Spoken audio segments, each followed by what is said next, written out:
Hi, Mage fans. This is your host, Terry Robinson, with recurring and continual friend of the show, Chazz. And today we're going to talk about Changeling the Lost. First, Chazz, how you doing? And what's your relationship with Changeling the Lost as a line? I'm doing pretty well today, and this is a well-timed interview since I am elbows deep in Changeling the Lost at the moment, working on second drafts for the upcoming supplement for it, The Hedge. I have played a number of short campaigns in Changeling, including one that is being recorded for future release at some point.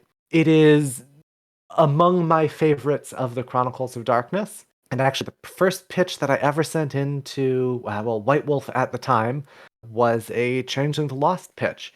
It is a game that is near and dear to my heart, if even though I have not gotten to play it as much as I might have liked. Okay, you are a fan of the game. You have written for it formally, and also you've done Storyteller Vault supplements for it, from what I understand, correct? Yes, that's true. With the advent of Entitlements in Oak, Ash, and Thorn, the Kickstarter supplement for second edition Changeling, I have taken the template or the format that they present in Oak, Ash, and Thorn, and working with Stephen Pope, we are updating those entitlements to the second edition format. Not all as entitlements, but thinking about what is the archetype this entitlement in first edition is presenting, and what type of organization does it best fit in second edition. So that's been a fun project.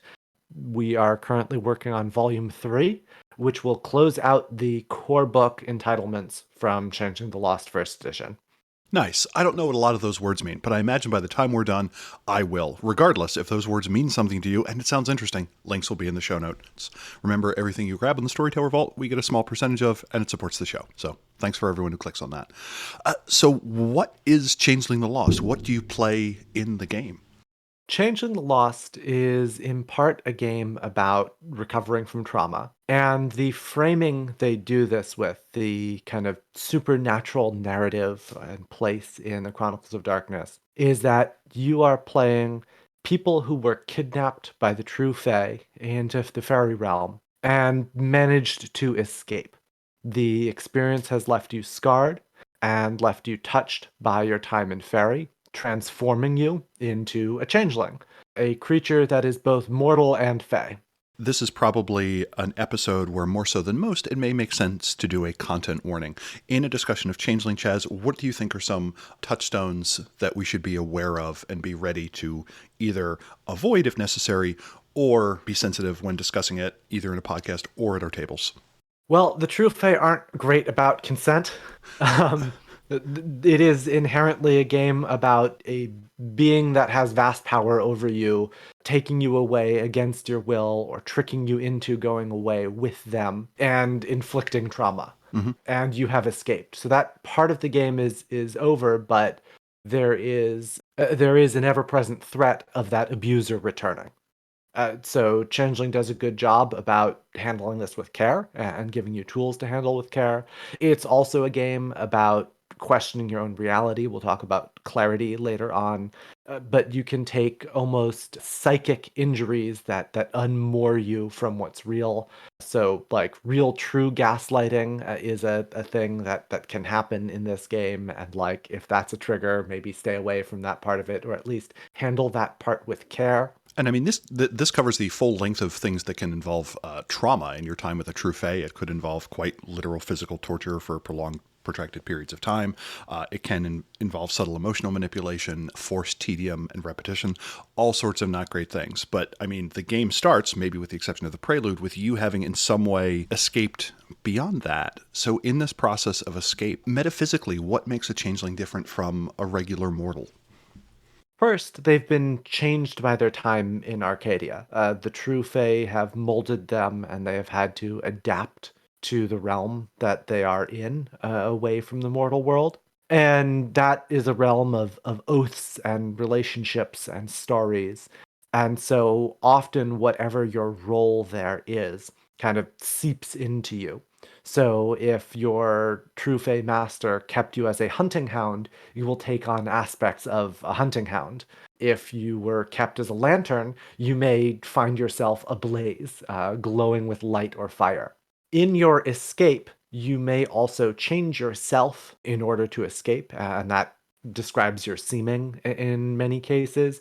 For example, said lantern used person may escape as an elemental and keep that blazing fire, or in their escape may have to douse their flame and become an inky black reflection of what they once were, becoming a darkling. So your time in Faerie and your manner of escape kind of shape the being that you become once you escape back into the mortal world. Additionally, your flight from Arcadia back to the mortal world is through the Hedge, a realm that bounds the two worlds.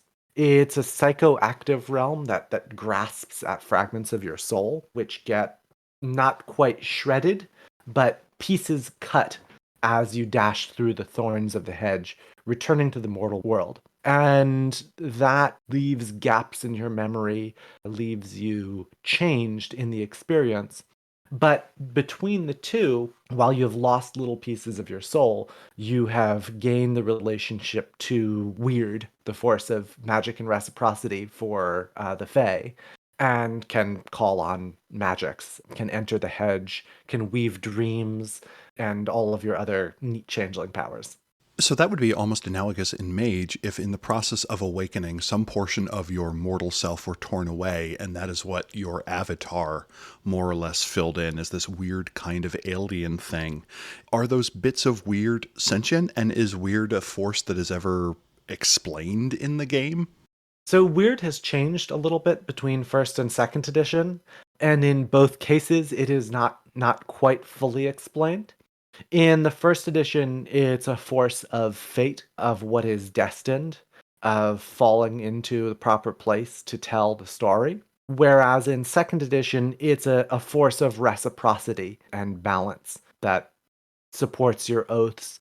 And all of your magic powers come from like you tapping into primordial oaths that the Fae have made with entities around the universe, or that you can forge yourself with those entities. But weird is the power that binds all of it. It is the fate to the Scion pantheons. In first edition, it was very much that. In second edition, it's a little bit weirder, if you'll pardon the reuse of a similar sounding word. So you've mentioned the True Fae as these ultimately powerful things. Do we get any information about their nature? And if they're so powerful, why are they abducting mortals? The True Fae are interlopers to the realm that they rule. They are somewhat alien, capricious beings. Their motivation as a group is somewhat undefined. They define themselves by their titles, which are aspects that they act to. And the more titles they can claim, the more powerful they are. One title that many true Fae claim is that of Keeper, which requires them to keep mortals. That is the title that they take up to become the true Fae who kidnap you, though different true Fae may have different motivations in doing so. For example, in the Changeling game that we're recording, my keeper has kidnapped me to act as a witness to his great deeds, and I am meant to record and document his return. So his capriciousness is not directed at me, but I am brought along as part of his entourage. In another example in the core book, there is the true Fae grandmother, who wants to keep a set of changelings as a perfect family in the woods, forcing each of them into an archetypal fairy tale role of the as a member of that family. It sounds like titles kind of are a thing that the True Fae want. Why? That's never really explained. It is what gives them power. It is what defines them, and they're described as selfish beings who don't see how what they do inflicts harm on others because they are so self-absorbed. The True Fae to me are some of the most fascinating entities that exist in both wodes, in terms of the idea that you have these nigh possibly infinite beings that only by, and this is kind of the 1E explanation, only by taking titles upon themselves do they have the ability to define themselves in such a way that they can exist as conscious entities in reality. That only by undertaking oaths and titles do they have the ability to bind themselves into a form. And once they are in that form, they play this great game of kind of trying to thieve and modify the titles of others by forcing them into acting out or breaking their oaths. The idea being a true fae that breaks an oath loses that aspect of themselves.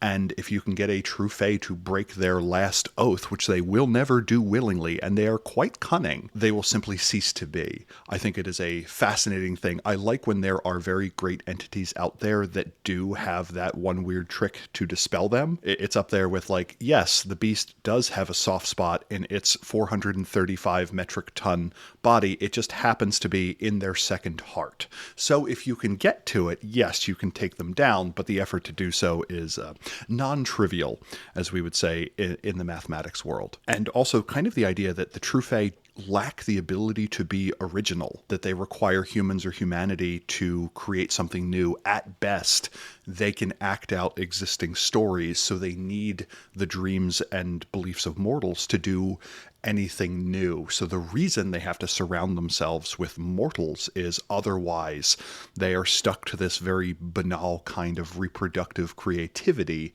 and they don't quite feed off the dreams of mortals, but they require their newness to act out the stories that is kind of the currency of status among the True Fae. And at least for me, literally everything I have said so far, we can just take and shove into Mage and make them Yep, definitely. and just take it wholesale.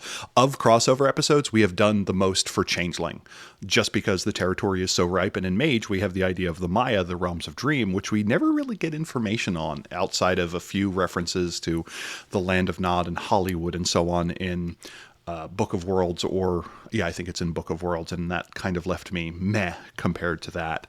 So where do the True Fae live?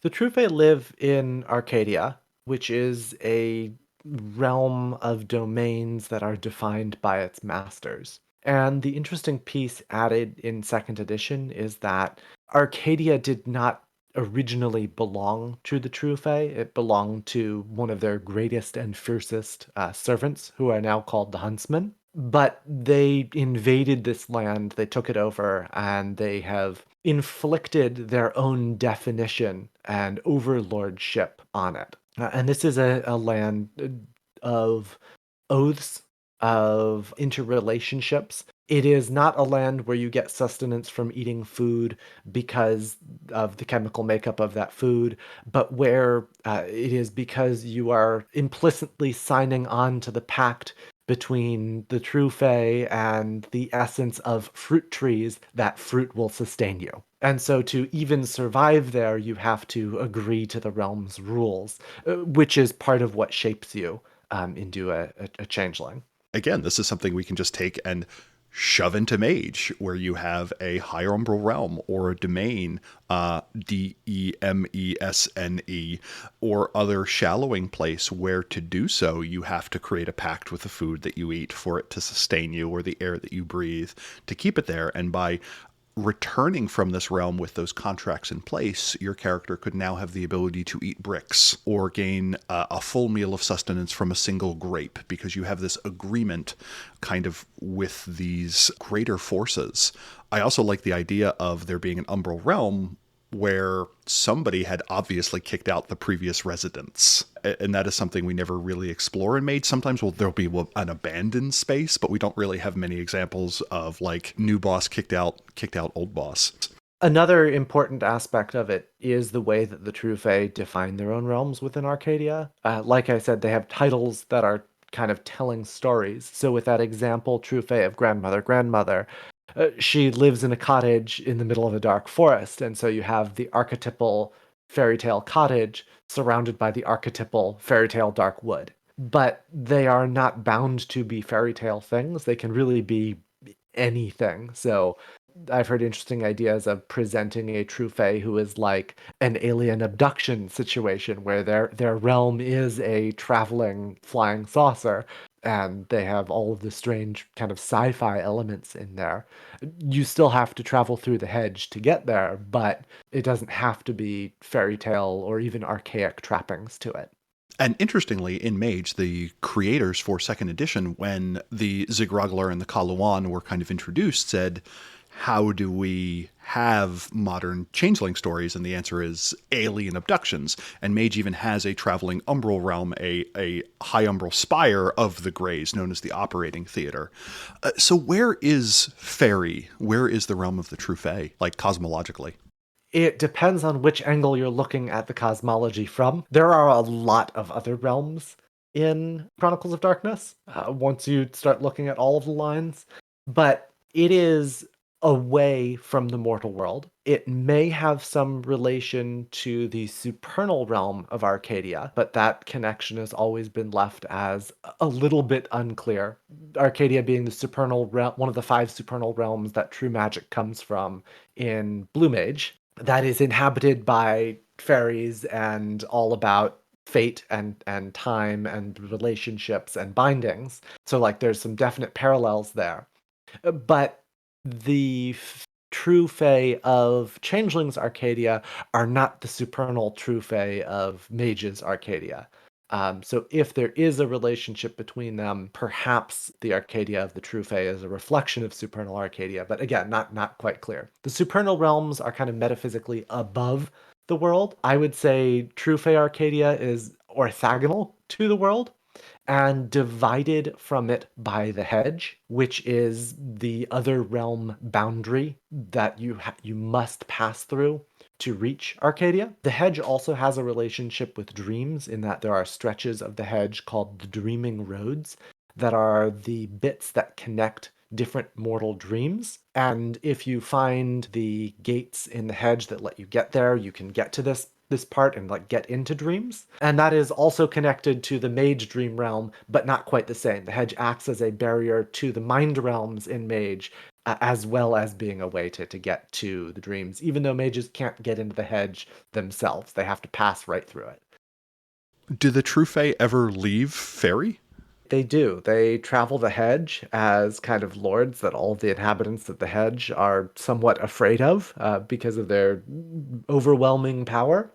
And they can also travel into the mortal world, where they don't have quite the same dominance that they do over Arcadia or the Hedge to warp the world around them.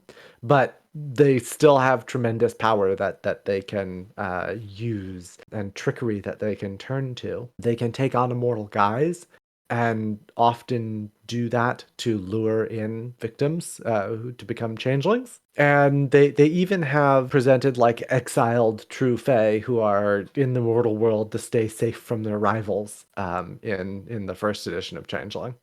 So it sounds like, to convert to Mage, the True Fae have the ability to materialize. They can appear on the other side of the gauntlet, or alternatively, if we want to, we can posit them as being entirely different entities that don't even need to bother with that. So we could have a character that runs into a slightly depowered True Fae, or a lost True Fae, or one that's on the down low, and suddenly the characters are roped into, hey, we want to take out the Duke of 10,000 Names, whose smile wreaths the morning sun rhymed with frost, or something like that.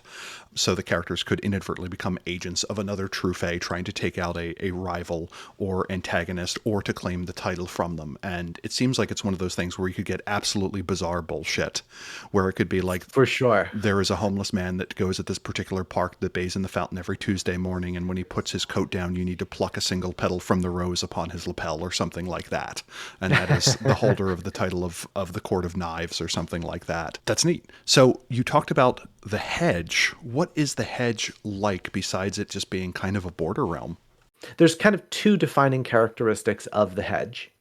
One is the thorns, and this can be like a classic giant hedge with thorns, or it can be more metaphorical. It is an environment that is detrimental to you and can cut you. So it could be cracked ice with like ice stalactites and ice shards that cut you and reflect in a mirror-like maze. And that is the other characteristic, is that it is maze-like. It is hard to find your way around. And in second edition, it is psychoreactive. So the hedge does not have paths that you can map, but the paths through the hedge change by your intention. What does that mean, changed by your intention? Is it the strong-willed who clearly know where they want to go can do so, or something else?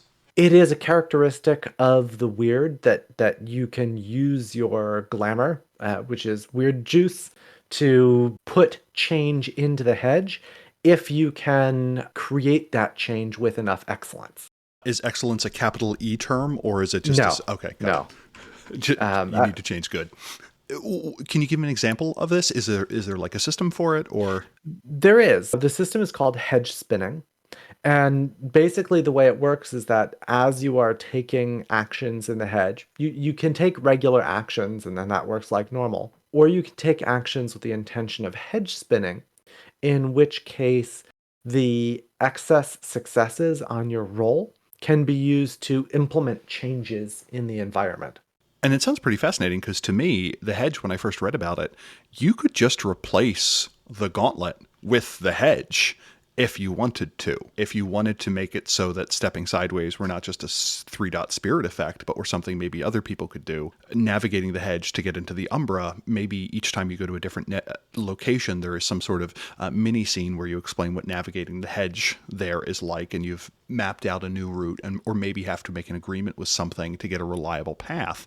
And to me, that is much more interesting than rolling a rete against the difficulty as set by the height of the gauntlet. And maybe it's one of those things where characters with spirit or with patron or appropriate backgrounds have an easier time of doing it. And to me, the idea that the world is riddled with entrances into the hedge also allows for mortals to have access to it, where there could be a group of sorcerers or the hedge touched that have the ability to navigate into the other worlds. They don't have access to the spheres. Yeah, so hedge spinning, like I said, is divided into subtle shifts or paradigm shifts. And subtle shifts are things like introducing a minor beneficial twist of luck or complication that is a die bonus or die penalty for a character. Inflicting a tilt or condition, creating a hazard in the scene, creating a new localized terrain feature, such as summoning a bridge or a wall. And then paradigm shifts are more extreme. These are things that let you find a goblin fruit. Goblin fruit are the things that grow in the hedge that, by the nature of growing in the hedge, have some inherent magic to them. Or completely change the scenery, like transforming a parking lot into a sewer, or making a volcano rise up within the hedge to burn away whatever's pursuing you. So you can do really wild changes if you can manage it within the hedge. And is this one of those things where there is a hedge spinning skill, or does it use a standard dice pool? Neither, actually. It is a result of everything that you do in the hedge if you are empowered by weird. So, with any skill roll, hedge spinning is a secondary effect of intention and action. So, it is the successes you get beyond your basic success that you can then put into hedge spinning. You could like make an attack, like a physical attack against someone with like strength and melee, and use your extra successes to have the thorns like rise up and attack with you. And I like the idea, though, of the hedge because it also gives us a system for the middle umbra, which is something we've never quite gotten, or a way of changing the penumbra to maybe influence the mortal world, that it is kind of this other peripheral skill set that a mage could have, and the hedge seems like a good option for that. Is the hedge cultural at all? Does its manifestation reflect mortal belief, or... I wouldn't say it's so much that it reflects mortal belief, but it does take on characteristics of the locale. So, like climate and geography and even human geography get imported to the hedge.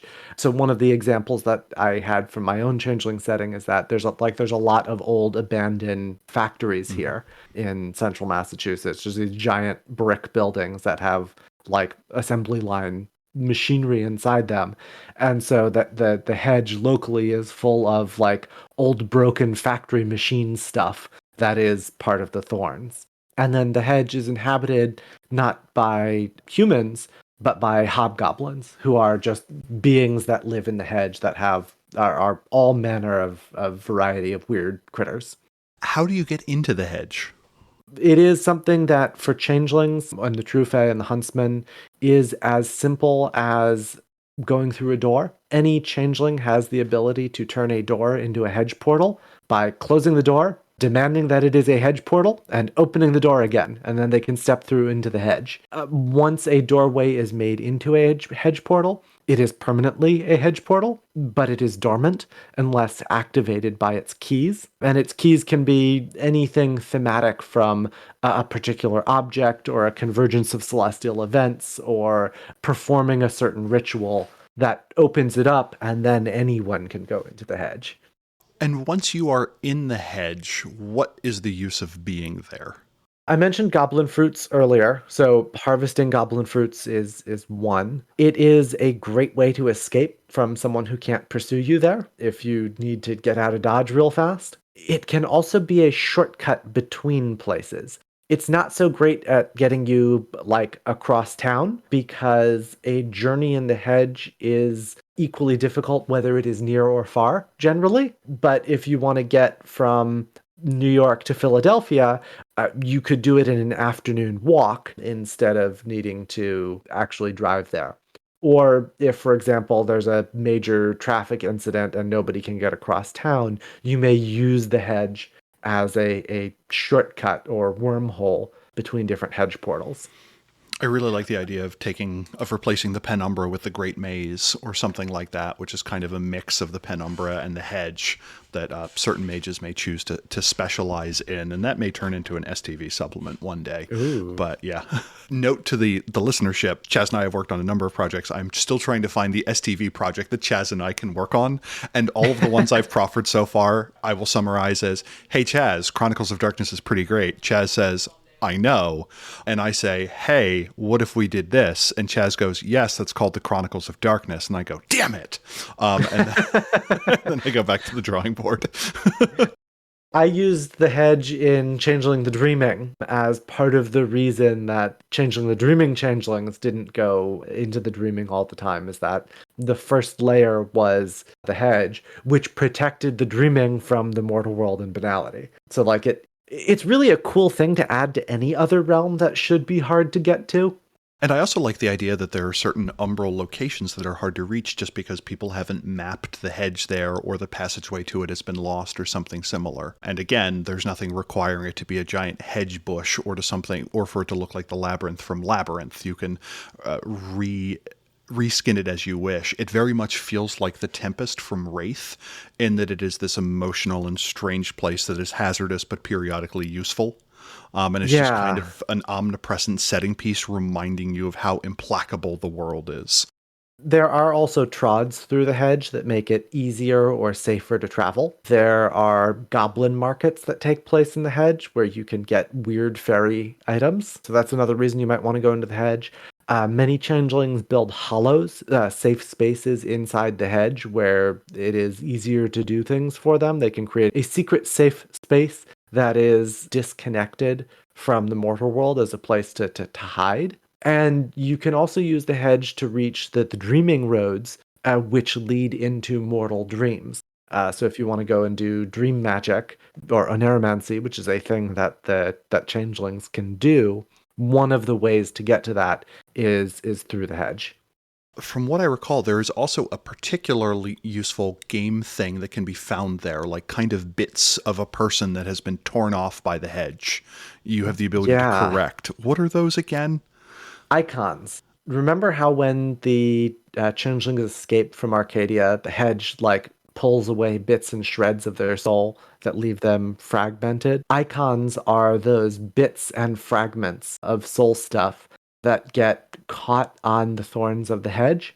And because they are important, because they have significance, they form into a thing. And if you go and recover them, if you recover your own, it's like reclaiming a little piece of your soul. and some memory or some knowledge is reincorporated into who you are.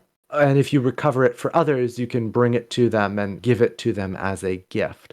So this is another reason to go into the hedge, is to try to recover those bits of yourself that you left behind. And in Mage, that sounds like a great reason to increase the avatar background or the past life's background, or to justify improving a skill or a knowledge. And that I imagine that there are characters that kind of act as merchants for this, that might be the Fisher of Icons or something, that are particularly good at finding these bits. I also like in revised continuity the idea that the avatar storm is hit everywhere, but when it hits the hedge, little bits of avatar get hung up on it, and now there is this race to reclaim bits of it, and you never kind of know what they are. So mortals brought into it may have the ability to awaken, or alternatively mages may be doing dark experiments and suddenly you have people turning into marauders, or essentially getting little bits of nephandic taint from trying to retrieve bits of avatar that have been stuck into it. We'd have to come up with a systematic way to do that integration, because Mage doesn't really have a system for like, that avatar plus this avatar equals Cool Ranch or something like that. But yeah, it just seems kind of flush with ideas.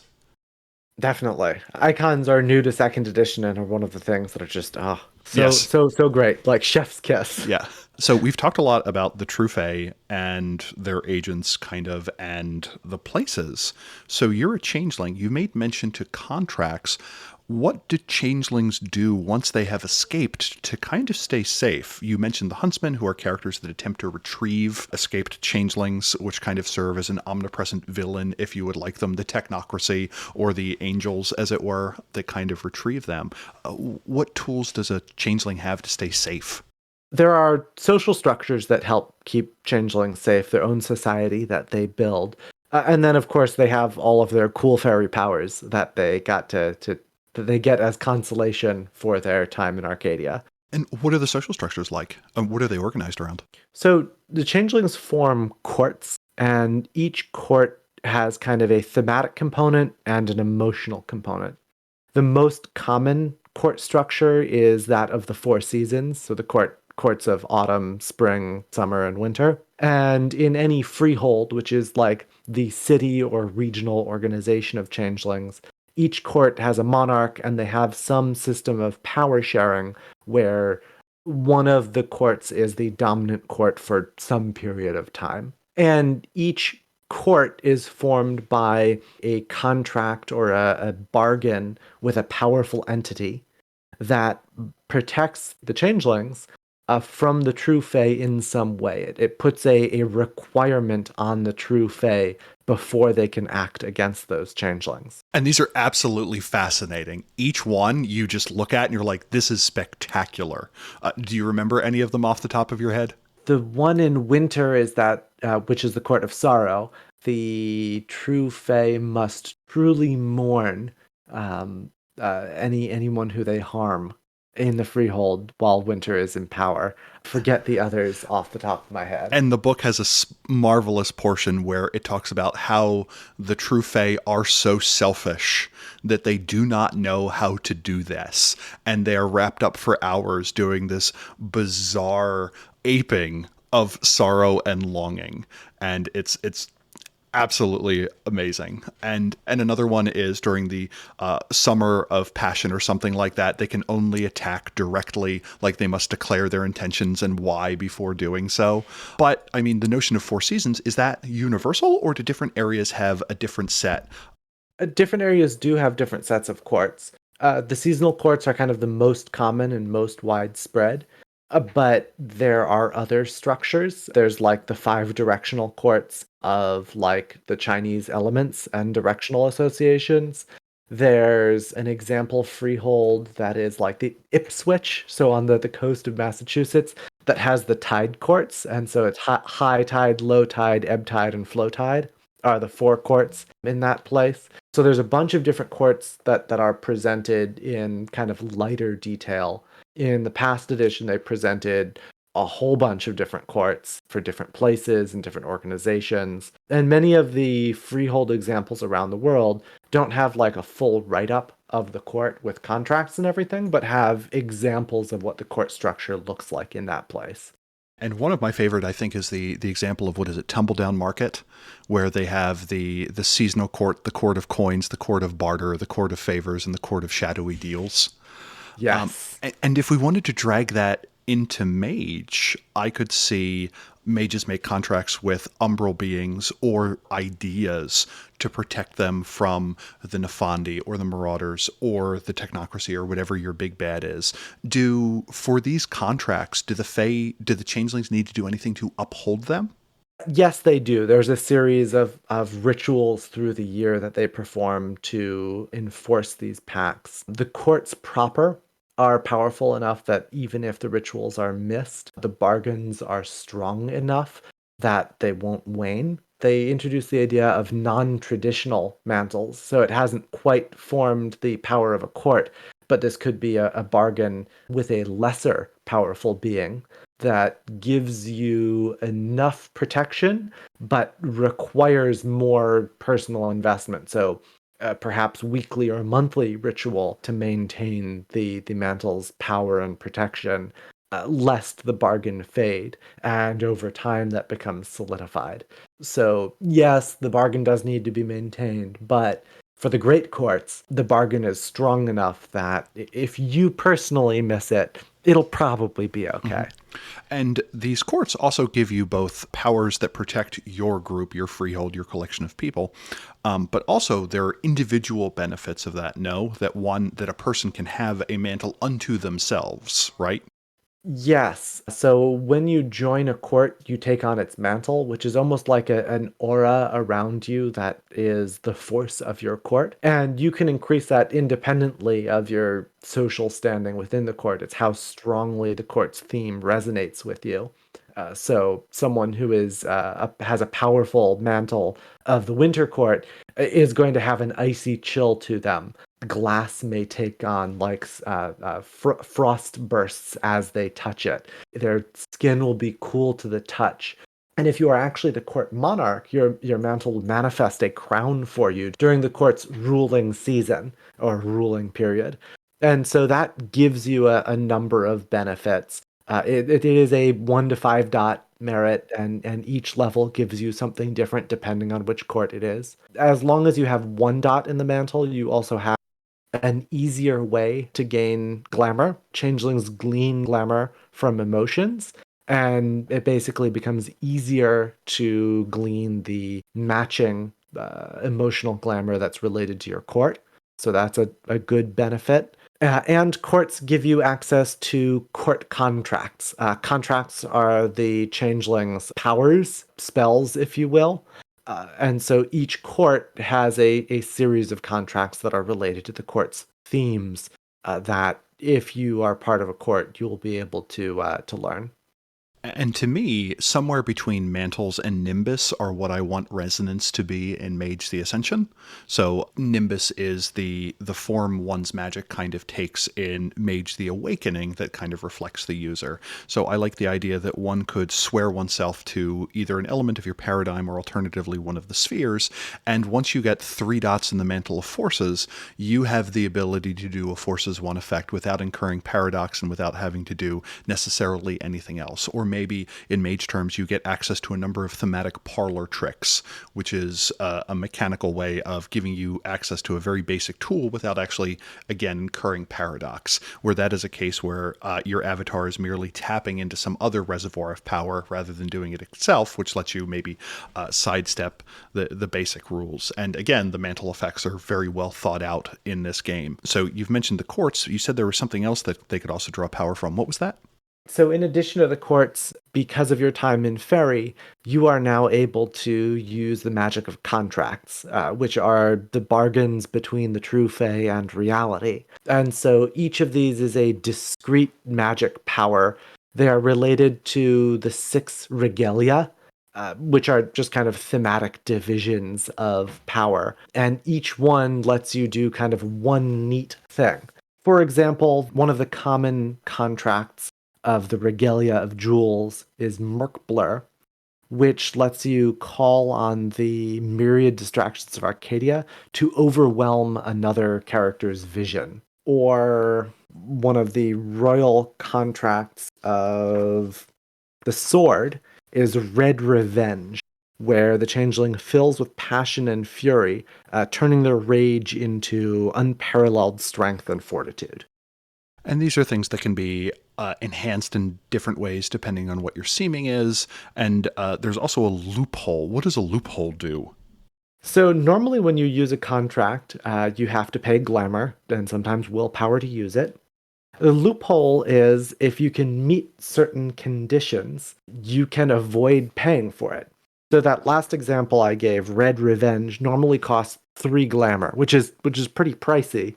But its loophole says if you're using the contract to exact revenge for a lost loved one or friend, you can do it for free. And every contract has a thematic loophole. And they're pretty good. It is one of those ones where it is not so rare that it will never come up, nor is it so common that it's trivial to do. It is better, I'd say, than a lot of the bunks from Changeling the Dreaming, where you just need a little bit of preparation and you can always have it with you, but it is not so remote as some of the trigger conditions for like regaining willpower due to one's nature. So I think that it's Right. well threaded there. You have the cool powers. The last thing that you talked about were like oaths and how important oaths and contracts are. Is that something that players can engage in with each other, with other entities outside of this system? Yes, mechanically, changelings can use glamour to form pledges. So there's a number of levels of pledges that kind of define what level of entity you're making the pledge with and how it works. So the simplest form is that someone makes a promise and you seal it with glamour. So someone says they'll do something for you, or they'll do something with a particular condition, and you say, okay, now that's a pledge. And so as a changeling, you can do that to anyone, anytime. So changelings are often careful about how they talk to each other. But as changelings, they can also reject a ceiling. It costs a glamour to create a ceiling, and at that moment, you can also choose to reject that for a glamour. But it's considered very rude to do this. Changelings should be kept to their word unless both parties are agreeing to enter a pledge. But it gives you a great power over mortals if you can get someone to promise you to do something. You can inflict a minor curse if they fail to meet their end of the bargain. So this could be a minor die penalty to all actions for a scene. It could be a larger dice penalty to a specific skill. It could be a minor supernatural effect, like all of the milk in their house spoils, or cats will attack them on sight. So it's supposed to be these little weird, like, oh, you've broken the deal with the Fae kind of curses. You can also strengthen it to make more powerful curses, and then you can say that the curse inflicts damage, and you have some narrative control to say how that occurs. I very much like the idea of the Oathborn, or this being a merit that someone has the ability to seal agreements like this, or this gives a good framework for negotiating with Umbrood and for implementing it. Because in Mage, otherwise you need to use a Geesh, which is entropy 5. So it's not it's not for the faint of magic, but for low level things like this, it seems like a binding oath of some sort, or a bargain, or a pledge, or something like that should be something that can be mechanically within the grasp. The next level is an oath. It is a multi-directional agreement, and only changelings, the True Fae, and the huntsmen are capable of making oaths because they are the only ones who are closely attuned enough to weird to control it in this way. Oaths are binding. They basically tie people together, and they are permanent. The only way to get out of it is to accept the oath breaker condition, which is fairly significant. But being part of an oath can grant a number of different mechanical benefits, like being able to exchange glamour and willpower, being able to use your magic together. It's one of the ways that changelings create motleys, which are their version of a small social group. And you've made mention to the weird. Is that a power stat in the game? And what is that is that something you can grow? What does that represent? Yeah, weird is your power stat, and it is kind of how fey you are, how well you are connected to the power of Faerie. In second edition, like I said, that's the power of reciprocity, of oaths and bargains. And so it is basically just that. It is your Fae power stat. Does a bad thing happen as it increases? Yes, it does. You gain frailties, which are basically the weird fairy things that happen to you. Often fairies have to follow particular taboos or are harmed by some unusual substance. All the fae are harmed by cold iron, but particular substances may be repellent to particular fae. And frailties, which you gain as you increase weird, are that for changelings. I think we've kind of talked about most of the core mechanics of the game. Are there any other juicy bits that you're like, I think mages would find this interesting? Oneiromancy, we mentioned the changeling's ability to use dream magic. Changelings can enter the dreams of another being and basically use a dream system that is similar to hedge weaving, where through their actions in the dream, they can influence and change the dream. And to that, they can gain a number of benefits. So some of the things that they can do are just change what's going on in the dream at present, which can build them up to an advantage so they can use their more powerful effects, like getting the dreamer to reveal a secret or continuing to change the dream. Once you kind of get your hooks into the dream and start inflicting paradigm shifts, the dream starts to recognize you as an intruder, so it gets more difficult to manipulate the dream. But it also means that you have burrowed further into control of the dream. And like in the movie Inception, you can implant an idea in the dreamer. So depending on what level you have achieved with your shift conditions, you can exert more powerful effects. And so these can be as simple as, oh, I get a bonus equal to my empathy to all interactions with this dreamer in the waking world because I've put subliminal cues, all the way up to sometime in the next 24 hours, they are going to do something that I have implanted in their mind. And at the highest level, there's no restrictions on that. This can also be a breaking point for changelings, where they will suffer and have that break with reality because they are imposing their will over others. It's another area where they are inflicting the kind of harm that was inflicted on them, but sometimes you do bad things for the right reasons. So it sounds like it's another case where something that is kind of hand wavy in Old World of Darkness, they're like, yeah, we've summarized it concisely and beautifully in 4 pages. Have fun, complete with systems and such. It is 4 pages, but it's not 4 consecutive pages. Okay. So So -1. So you've talked about the trauma and the idea of breaking points. Mage doesn't really have a system for that. We have the willpower check, and that's about it. Does the game give you any systems for dealing with processing trauma? Because it seems like a lot of the experiences that a changeling could have in Faerie are probably similar to a lot of the circumstances that could cause a mage to awaken. And it seems like if there is a good system for that, that is something that mage players can take to be like, yes, I was part of this cult. I did awaken, and it haunts me to this day, and this is how it comes up. How does that work in Changeling? I'll take a step back and say all of Chronicles of Darkness has the idea of a morality trait. This is, if in the old World of Darkness context, this is most similar to vampires having humanity and it mostly being a downward spiral. But they took that and they said, you know what? Everybody has something like this. So if you're a bog standard mortal, you have the idea of your morality, and if you do things that are traumatic, or if you do things that are against your conscience, or extreme trauma happens to you, you can go through a morality breaking point. Changelings, because of their kind of unique experience, take that and add a layer to the system. So instead of having a simple up and down scale where you're rolling against, they have their trait is called clarity, and it is another health track. You can take bashing, lethal, and aggravated clarity damage depending on what kind of breaking point you're involved in. And so some examples are, if you break a mundane promise, that's a 1 die breaking point.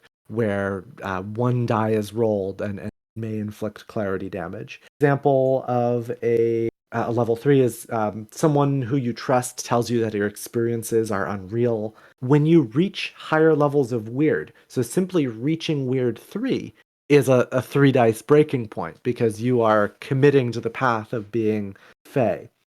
Breaking a formal oath or pledge, we were just talking about the importance there, is a 4 die breaking point for changelings. Going a month without contact of another human or changeling is a 4 die breaking point. And kind of what happens when this health track fills? You suffer clarity conditions as your health track is marked. So the condition system in Chronicles of Darkness basically inflicts minor penalties on your character that you can interact with in a mechanical way. And as you suffer clarity damage, you take a persistent condition.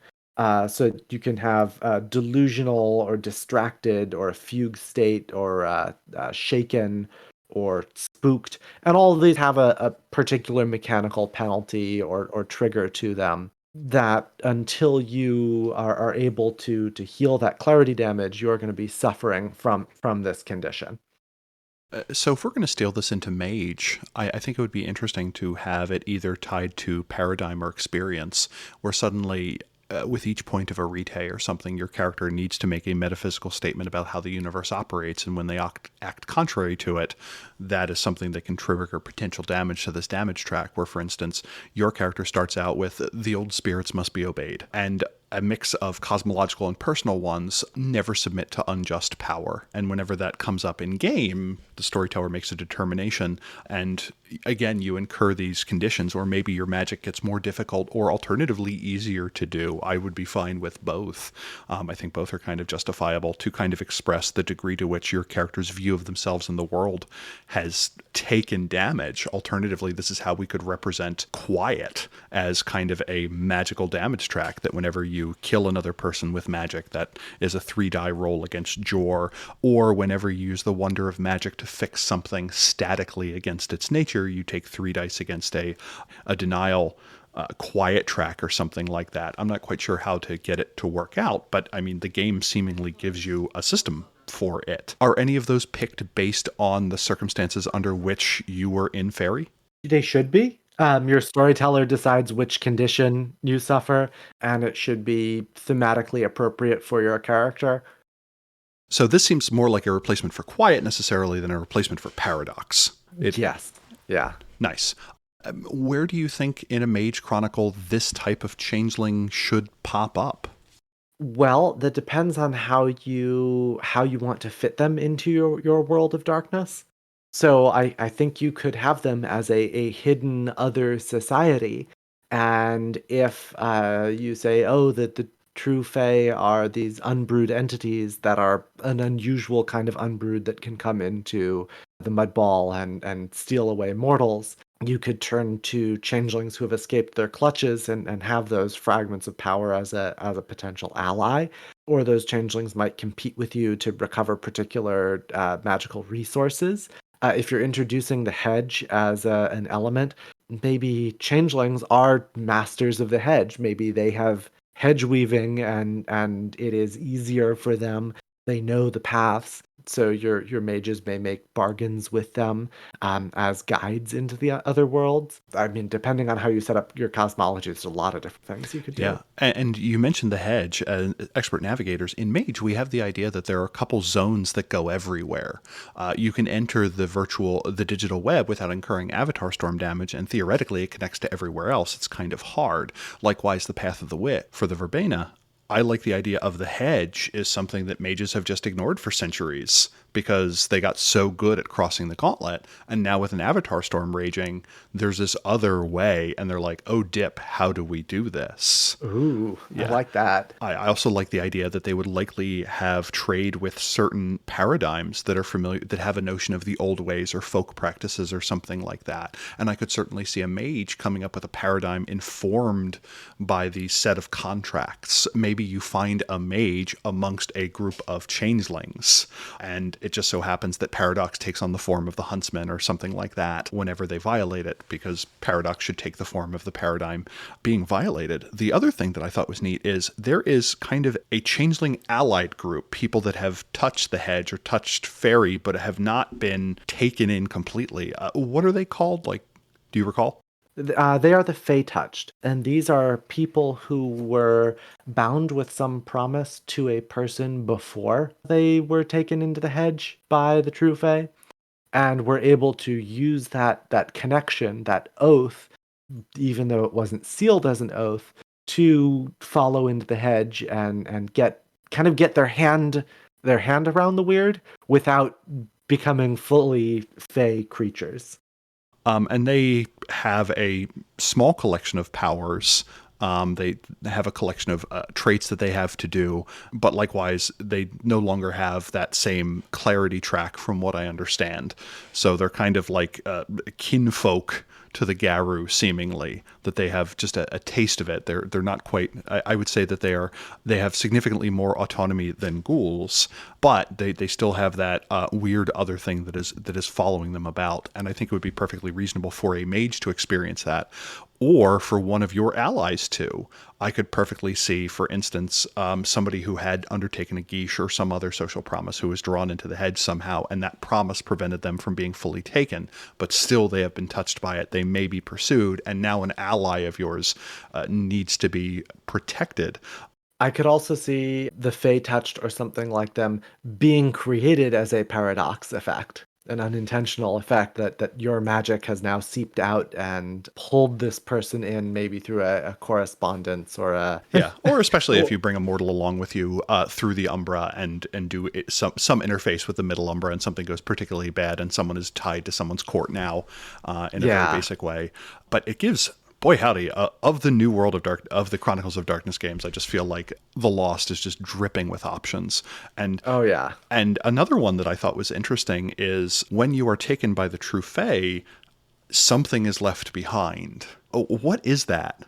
So the True Fae understand. We talk about weird being a power of reciprocity. So the True Fae understand that they can't just take you out of the mortal world without leaving something behind, without making right with a payment. And so they leave behind a facsimile of you, your fetch. And this is something cobbled together. In first edition, there were systems to say, oh, the fetches are a little bit different depending on what they're cobbled together from. Is it toys? Is it something broken? Is it bits of glass? Is it a natural substance? Is it like dirt and insects? But they take that and they wrap around it a bit of glamour that makes a copy of you. It should be you, but not quite, so that some people may recognize that it is not you, or that when you come back and you see what your fetch has done with your life, you react in some way. So this could be that they gave up art and settled down and took the corporate job, or conversely, they gave up law school and went and lived in a hippie commune, the thing you always wanted to do but never could let go of the money and power that you thought law would give you. Or and this is an example that they give in fiction core book. The changeling character is trans and their fetch is not, and so their fetch is not the right gender from their perspective.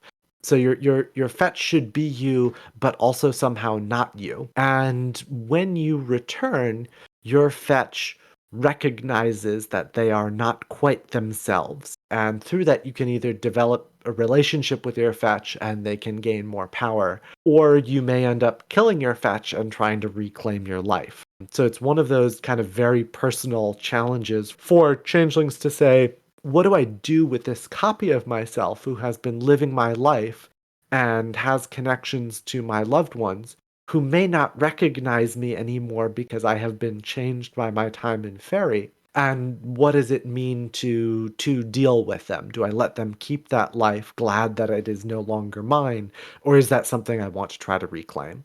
And one of the things that struck me about this is I like the idea that whenever a character crosses the gauntlet, they never really leave.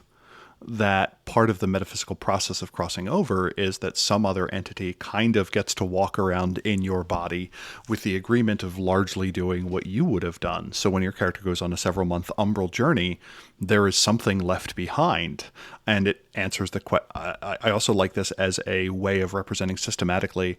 The standard solution is to fake your own death or to be certifiably dead. But there's a number of paradigms where having a fetch take over your mortal life, I think, is a perfectly reasonable option. And I think it's super interesting to have the character that represents what you would be like if you never awakened, maybe, or something like that. Or maybe part of the agreement that you make when you join the technocracy is that you are replaced. Otherwise, it would leave a lot of questions. And suddenly you have this progenitor clone that maybe Chazz's fetch likes coffee and is a big fan of Old World of Darkness.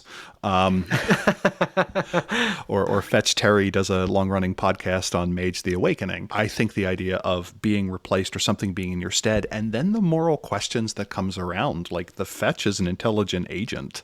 The idea that like you just get to kill your Fetch, I think is a very good moral problem with an obvious answer. It's still murder. Is there any other place where you think fetches could fit into a Mage the Ascension game? Again, paradox. Fetches especially in first edition were presented as often detrimental. So like maybe your fetch is also an abuser of some kind. And so I could see particularly bad paradox creating a doppelganger of you that is the bad twin. You've escaped from Faerie. Is there anything looking for you once you have, or did the True Fae just kind of move on with their lives? Oh, there's all kinds of threats. So the True Fae may come themselves, but more often they will send their agents. Sometimes those are loyalist changelings, changelings who are let out of Arcadia but still kept on a leash. They have all of the powers and abilities you do, but they will be pulled back by the True Fae. And so they serve them. The other kind of main antagonist that gets sent after you are the Huntsmen. The Huntsmen were the original inhabitants of Arcadia, so they are Fae, but they now serve the True Fae. And the True Fae basically get to steal the Huntsman's heart and replace it with one of their titles. And the Huntsman bears the True Fae's title and acts in their name. And so is kind of dominated by the True Fae's will through imparting that title. And they are coming for you. And they are quite potent and they are quite hard to stop. And that's one of those things where that's the knob the storyteller gets to set, right? How present the huntsmen are. Yes, it is. It is definitely a storyteller knob. And to me, the way I saw this in Mage is, what if there was a group that, through a set of promises and bargains or sheer power, was able to co-opt the power of a paradox spirit? And instead of Wrinkle going out to punish mages who abuse time magic, they become the arbitrary agent of this demon to track down those who had broken promises with it. And to me, especially in a long-running campaign, paradox spirits, they kind of operate by fixed rules, and players kind of get an idea of how to deal with them. And to suddenly co-opt that by somebody having seized the power of it, I think raises very interesting cosmological questions. What is the nature of a paradox spirit? As well as what happens when other agents in the Ascension War have the ability to co-opt seemingly this very foundational bit in how this war is fought. Can you stop a huntsman? You can. They are very potent foes, like you said. One of the ways to do it is that the True Fae will hide the huntsman's heart in a mortal. And so you can go and recover the huntsman's heart through dreams and then trade it to the huntsman for control over the True Fae's title. And this should be very difficult, but is one way that you can deal with this challenge. Otherwise, you kind of have to destroy them, and destroying them is going to be real hard.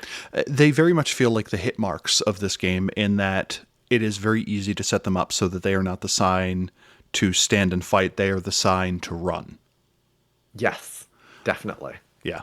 I mean, mechanically, if you use mundane means, they will just come back again. Their heart and title, the title is undestroyable and their heart is elsewhere, so it is impossible to stop them. But the idea of nemesis that are narratively driven, I think, is pretty fascinating. And likewise here, I could certainly see characters having wronged the wrong umbral preceptor, or done something against an exemplar or something, who has this implacable foe that is kind of sent against them, that it is the story to figure out how to placate them, once again through this game of titles and such. Any other thoughts on either Changeling the Lost or how we can jam it or its elements into Mage? I love Changeling the Lost. Like I said at the top of the show, it is in my top tier of Chronicles of Darkness games. It's hard to pick just one top game. I guess if I had to, it would be Changeling. I think there's a lot here that you could insert into Mage that would fit well with some magey weirdness. So yes, it is Chronicles of Darkness. Yes, you'd have to do a bunch of rules work to jam it in, but the concepts are certainly rich for mining. All it needs is a book of meta plot, and I would play the shit out of it. So, Chazz, thank you so much for joining us. Are there any other projects or endeavors that you're up to that you'd like to share with our audience? Well, I have recently wrapped The Fall of Jiara on the Story Told podcast, which is my long-running Exalted Dragon-Blooded actual play. That had a lovely conclusion. And we are starting the Pain in the Dice podcast, where Chazz and Terry talk about games. That's my podcasting universe.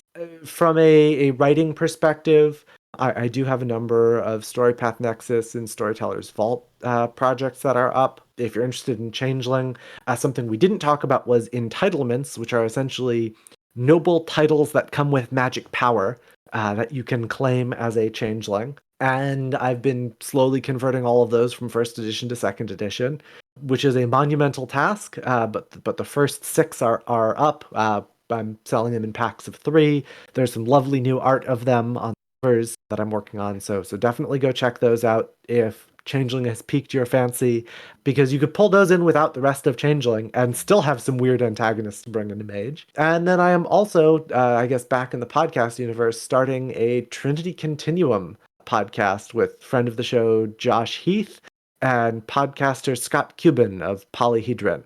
So we are trying to get a bank of episodes recorded before we go live. We recorded our 8th episode yesterday, and so that'll probably we'll probably start airing that around the end of 2021. Chazz, thank you so much for your time. Lovely talking with you as always. This has been Mage the Podcast, where if you were pulled into Faerie, we'd totally come and try and get you. Or at least we'd take down your fetch if they started being a jerk at your monthly Mage game. Our show is made possible by our executive producers. Those supporters are Buck Farmer, Oracle of the Passionate Summer Court; Christopher Phillips, Oracle of the Keen Winter Court; Jay Widener, Oracle of the Hopeful Summer Court; and Mikhail, Oracle of the Wise Fall Court. Also, we are supported by Alex, Anders S., Andrew Edelstein, Anon, Berto, Boo, Boogers to the Sixth, Brad of the Blue, Bryce Perry, Chris B., Daniel Schreiber, Dan Svensson, Dennis Osborne, Derek Simsick, Elliot Osborne, Gargle Noir, George Lara, Guy Conan Stewart, Eobel, Isabel Castillo, Jason Kennedy, Jason Vines, Jason W. Biggs, Jeff Bryn, Jenna F., Josh, John Magnuson, Josh H., Josh Heath, Carl Halperin, Leslie Weatherstone, Matthew Prohl, Michael Creedle, Michael Parker, Morgan Aaron, Nibero, Neil Patterson, Nikita Klaimanov, Oliver Schindler, Patrick Mulder, Puka G, Ralph Scheinhammer, Ricardo, Richard Bat Brewster, Robart the Robot, Rob H., Ryan Hilton, Ryan Kendi, Samuel Tobin, Stephen Carton, Thrice Great, William Connolly, William Martin, W. Starter, and Zach Rules. Our EP shoutout this episode is to Mikhail, and I've created a slightly longer piece of fiction that I will say after I do the rest of the outro. If you super like this episode or super didn't, drop us a line at matesthepodcast@gmail.com or at matesthepodcast on Twitter. We have a Hop and Discord community at discord.me/matesthepodcast. If you like this, please give us a review on the platform of your choosing or tell a friend about us. Also go to matesthepodcast.com for show notes and all of our previous shows. This is a short snippet of fiction inspired by Chazz as a Changeling the Lost, Mage the Ascension mashup and dedicated to executive producer Mikhail. Marcus wasn't sure at first that he entered the gateway to the Great Maze correctly. He knew not even a lick of knowledge and spirit to guide him. He had knocked 7 times on the door of the abandoned mansion's servants' exit, 7 times as he had been told, with the gap between each knock taking twice as long as the previous. This meant that the gap between the last 2 knocks was 32 times the gap between the first 2. Training to do this was practically a rote unto itself, but he found playing Row Row Row Your Boat around in his head, he was able to sync the knock with certain downbeats. What he lacked for in spirit, he made up for in mind, splitting the voice in his head effortlessly into 4 voices, keeping reasonably good time with one another. Time knowledge, too, could have made this far easier, but that he also lacked. After a few tries, he felt the slight whoosh of air that supposedly signaled the gateway's opening. He also smelled cinnamon, and what he was told was the smell of differential calculus. This particular entrance to the Great Maze was formed a century ago by the first one, Kalanangata, she whose thoughts are made aromas. Sure, the other mages in the chantry of the Ever-Nodding Eye called it a labyrinth, as it was supposed to always take you to your destination, given enough time. But his destination wasn't a place, as so many other mages used. Instead, he wanted to find something in the maze itself. Before he joined the Undying Fellowship, one of the great traditions, when he first awakened during the car accident that took his left leg, after the shower of glass, the crunch of crushed bone, and the tear of skin, he felt himself sink through the car, then through the pavement, then through the very earth beneath him. First then he saw the maze, falling through it towards oblivion, which would have been his final destination had the unsmiling ancient not pulled him back. He fell further through the maze than most, as he nearly slipped the mortal coil for long enough that the fate crows of the maze grazed off bits of himself. Even though one's avatar is supposed to be an idealized representation of the self, these birds pulled away something. In his case, his avatar's other-like. Here in the Great Maze, having navigated the paths created by the first ones as they plucked mortals to teach them terrible insights and unwanted wisdom, making Swiss cheese of time and space, he knew that the lost bit of his avatar lay somewhere within the great nest of some umbral magpie, or whatever had torn it from him as he fell during his first near-death experience. He was here to reclaim that lost bit. In death, one falls through the maze, the direction of gravity rotating as you're pulled towards the shadow exit that went to gentle Lethe. Having stepped in as a very much alive mage, gravity was more to his suiting, and he had yet to bounce off the hedge wall or the strange abandoned stalls that lined the maze, with kitsch signs for cigarettes and something called Zima. He had wandered for hours through the hedge maze composed of historical buildings just tall enough that he couldn't see, leap, or launch himself over. Each was wrong in his own way, as if described by someone and then built by someone else who had never seen a building before. The clocks had the wrong number of hours, and the entrance doors were on the second floor sometimes. Windows had gardens behind them, and open fire plugs flooded the area with light or darkness instead of water. His awareness of the history of Washington Square Park as a mass grave let him go through the domain of the accusative zombies of freedom's hunger, but now he found himself with the sun low in the sky, and the paths that guided him physically narrowing. He didn't know what darkness or night was like in the Great Maze. Few spent long enough in here to know it, as few spent long enough in here to know a single sunset, as it was always noon when you stepped in, and most mages quickly made their way from here to the realms beyond. But he was here on other business, to find the bits the crows had taken that prevented him from being whole. He thought he recognized Evelyn, his chantry mate, an agent of the unsmiling ancient. Before saying hello, he remembered that the memory kobolds fashioned visages from the dreams that trickled behind you as he traveled. The odds of it being a ruse were too high, and besides, she had bested him at Sertiman after he refused to clean her laboratory. She would either gloat or ask when the work was to be done. Provisions throughout the Great Maze were plentiful, as it was strewn with the 10,000 things Philadelphians forgot each day that fell into sewer grates or were left in taxis or remained on buses after their riders hurriedly made it to the doors. He was eating his fourth tasty cake pack for what would have to be his dinner when he saw the telltale signs of the corvids he sought, glistening and sitting half disposed in a smaller than normal trash can, the deep purple feather that emitted the sound of a sobbing child when held to his forehead that was the sure sign of a fated crow. The sobbing gave him power, and his fiery aura manifested and burnt away the garbage strewn about the brick and thorn-faced facade of the maze. He was the chosen of Michael, and nearly an adept in forces. He inhaled and began the prana to track the breeze that a hermetic wind mage had taught him before the fall of the hermetic chantry orbiting Venus. The ripples of forgetting the fated crow had left, as it cut through the air, was as clear as footsteps on a beach now, and faded with time, but for now, and for a few hours longer, they would shine and he could follow them. After hours of searching, flames wreathed his fist, synced with his own breathing. Today at last his avatar would become whole, or be torn apart trying. If not successful in this life, he was sure he'd be back to finish. The fire spread, the crows in the distance took flight, and the next page in the life of Marcus who guides the wheel of life began. To be continued. Maybe. Or I don't know, maybe I do a different segment. If you like this a little bit, tell us. If you thought it was super stupid, tell us anyway. Now, go change reality. Bye.